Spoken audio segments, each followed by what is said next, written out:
गणपती पतये हर हर हर हर महादेवचा गजर झालेला आहे इथं कोलंबो भूमीत. आणि खास तुम्ही बघू शकता भगवा वादळ पुण्यातून आलेला आहे आणि एक मोठा असा विजय आज मिळवलेला भारत संघाने. तुम्ही ह्याची देई ह्याची डोळा हा विजय सोहळा बघितला, काय आनंद आहे.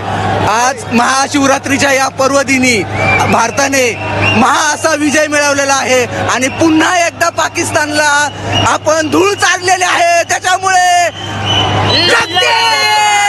तुम्ही बघू शकता पुण्यात सगळ्यात जोश आहे पूर्णपणे पुणेकरांमध्ये. मराठी माणूस खरं तर आलोय कोलंबोमध्ये आणि एक मोठी मॅच बघितली आहे, काय आनंद आहे. खूप छान वाटलं. आपण नेहमीप्रमाणे आणि आधी सांगितल्याप्रमाणे चारी मुंड्या चित केलेला आहे.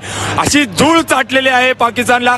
मनापासून आनंद होत आहे आम्हा सगळ्या इंडियन्सना. Thank you so much India. आपली बॅटिंग लाईन असू दे बॉलिंग लाईन असू दे आपली बॅटिंग जोरात झाली आणि बॉलरची तर काय कौतुक करावं लागेल सगळ्यांना. आपले बॉलर खूप जोरात चालले, खूप जोरात चालले. हार्दिक पांड्या, अक्षर पटेल, पहिल्या बॉलला अक्षरशः तिलक वर्माने सुद्धा विकेट घेतली. फार छान बॉलिंग झाली इंडियन टीमची. मला वाटतं